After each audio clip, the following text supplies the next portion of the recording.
আপনি জানেন যে বহুল কাঙ্ক্ষিত যে ত্রয়োদশ জাতীয় সংসদ নির্বাচনটি গতকাল সকাল 7:30-এ শুরু হয়ে দিনভর বিরতিহীনভাবে চলে 4:30 কিন্তু ভোট গ্রহণটি শেষ হয়ে গেছে। বলা চলে যে দুই একটি বিচ্ছিন্ন ঘটনা ছাড়াই কিন্তু নির্বাচনটি সুস্থ এবং সুন্দরভাবে প্রশাসনের নিরাপত্তার মধ্যে দিয়ে সম্পূর্ণ হয়েছে। আমি কিন্তু এখন আছি ভোলা সদর আসনে। ভোলার যে 4টি আসন রয়েছে সেই 4টি আসনেই কিন্তু গতকাল সারাদিন ঘুরে যেমনটা দেখলাম, সারাদিনই কিন্তু নির্বাচন, বহুদিন পরে যে মানুষের একটি কাঙ্ক্ষিত নির্বাচন, সেই নির্বাচন মুখী মানুষ ভোট দেওয়ার জন্য নারী পুরুষ, সকালবেলা নারী ভোটারের উপস্থিতি কিছুটা কম থাকলেও বেলা বাড়ার সাথে সাথে কিন্তু নারী পুরুষ ভোট উপস্থিত হতে দেখা গিয়েছে সকল কেন্দ্রগুলিতে। এছাড়াও যে হিন্দু ভোটারের উপস্থিতিও কিন্তু অনেকটাই চোখে পড়ার মতো আহ, আমরা লক্ষ্য করেছি। আমি এখন ভোলা সদর আসনে রয়েছি। এখানে একটি চায়ের দোকানে নির্বাচনের আগে যেমনটা নির্বাচন নিয়ে মানুষ কথা বলতেন চায়ের আড্ডায়, নির্বাচন শেষ হওয়ার পরে সেই চায়ের দোকানে কিন্তু আবার নির্বাচনী ভোট দেওয়ার পর আড্ডা জমে উঠেছে। তারা তাদের পছন্দের প্রার্থীকে নির্বাচন করেছেন। এখন তারা চায়ের দোকানে আলোচনা, তাদের বিভিন্ন ধরনের আলোচনা চলতেছে। যেমনটা বলছেন যে যারা প্রতিশ্রুতি দিয়েছে, প্রতিশ্রুতি দেওয়া বান্ধব যে নেতাকে তারা ভোট দিয়েছেন, সেই নেতার কাছ থেকে তাদের যে চাওয়া পাওয়া নিয়ে কিন্তু চার দোকানে এখন কথা চলতেছে। তো এখানে একজন চায়ের দোকানে এখানকারই ভোটার, এই ভোলা সদর আসনের, আমি আপনার কাছে জানতে চাইব, গতকাল তো ভোট দিয়ে আপনারা আপনাদের প্রার্থীকে নির্বাচন করেছেন। কোন ধরনের প্রার্থী আপনারা চেয়েছেন, আপনারা সেই ধরনের প্রার্থী পেয়েছেন কিনা, এবং যদি পেয়ে থাকেন প্রার্থীর কাছে আপনাদের প্রত্যাশাটা কি? জি, আসসালামু আলাইকুম। আমরা ভোলা ২ নং ওয়ার্ড বাসিন্দা, গাজীপুর রোড। আমরা আমাদের যে প্রার্থী গরুর গাড়ি মার্কা ব্যারিস্টার আন্দালিব রহমান পার্থ, ওনাকে আমরা ভোট দিয়েছি ভোলার উন্নয়নের জন্য। ভোলাতে মেডিকেল কলেজের দরকার, বিশ্ববিদ্যালয়ের দরকার, সেতুর দরকার, ঘরে ঘরে ভোলার গ্যাস ভোলায় থাকবে।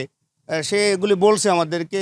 আমরা আশা করি সে তার ওয়াদা রক্ষা করবে, এই প্রত্যাশা করি আমরা। জি, আমি আরেকজনের সাথে কথা বলবো। এখানে একজন আরেকজন ভোটার রয়েছে, আমি আপনার কাছেও জানতে চাইবো। গতকাল তো আপনি ভোট দিয়েছেন, জি, ভোটে আপনি কোন ধরনের প্রার্থী চান?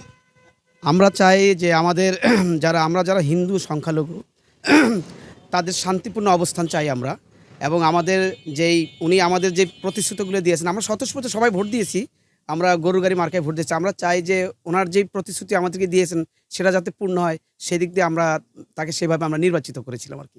প্রায় সকলেই কিন্তু ভোলা বরিশাল সেতু সহ সমসাময়িক যে সমস্যাগুলি ছিল, সমস্যা নিয়ে কিন্তু তাদের দাবি ছিল ভোটের আগে থেকে। এখন ভোটের পর তারা এমনটাই প্রত্যাশা করছেন। এখানে আরেকজন ইয়াং ভোটার রয়েছে।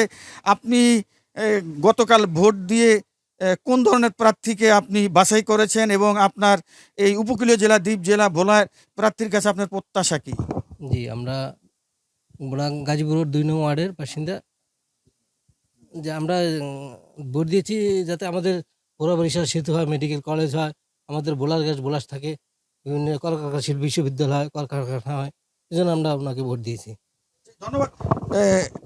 প্রায় প্রত্যেকেই কিন্তু ভোটের আগে প্রার্থীরা যেমনটা প্রতিশ্রুতি দিয়েছিলেন তেমনটাই কিন্তু আবার ভোটের পরে চায়ের দোকানে সেই প্রতিশ্রুতি নিয়ে কিন্তু চায়ের আড্ডায় কথা চলছে। এখানে আরেকজন উনি দীর্ঘদিন যাবৎ, আপনি তো এখানে ব্যবসা করে আসছেন, আপনি কোন ধরনের শান্তি নিরাপত্তা চান বর্তমান যারা নির্বাচিত হয়ে আসছে বলায় তাদের কাছে? আসসালামু আলাইকুম।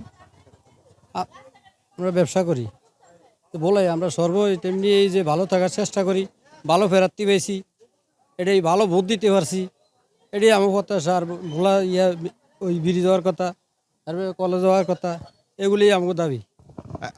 আরেকজন বয়স্ক ভোটার রয়েছে, আপনি ভোট দিয়েছেন, কেমন পরিবেশ ছিল ভোটে? পরিবেশ ভালো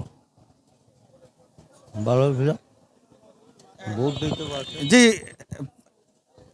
এখানে যাদের সাথে কথা হয়েছে প্রত্যেকেই কিন্তু বলছেন এমনটা যে সুস্থ সুন্দর পরিবেশে কিন্তু তারা ভোট দিতে পারছেন। আমি আরেকটি বিষয় জানিয়ে রাখি, বলা হয় যে 4টি আসন রয়েছে, 4টি আসনেই কিন্তু বাংলাদেশ জাতীয়তাবাদী দল বিএনপি থেকে নমোনীত প্রার্থীরাই কিন্তু এখানে নির্বাচিত হয়েছেন। বলা যে সদর আসনটি রয়েছে, এই সদর আসনটি থেকে বাংলাদেশ জাতীয় পার্টি বিজিবির চেয়ারম্যান ব্যারিস্টার আন্দালিব রহমান পার্থ সাহেব গরুর গাড়ি মার্কা নিয়ে কিন্তু তিনি এখানে নির্বাচিত হয়েছেন। এবং বলা যে 2 আসনটি রয়েছে, বলা 2 আসনটিতে হাফিজ ইব্রাহিম তিনি দানের শীষ প্রতীক নিয়ে নির্বাচিত হয়েছেন। বলা তিনি মেজর হাফিজ বীর বিক্রম তিনিও দানের শীষ মার্কা নিয়ে নির্বাচিত হয়েছেন। এবং বলা 4 নূর ইসলাম নয়ন তিনি দানের শীষ নিয়ে নির্বাচিত হয়েছেন।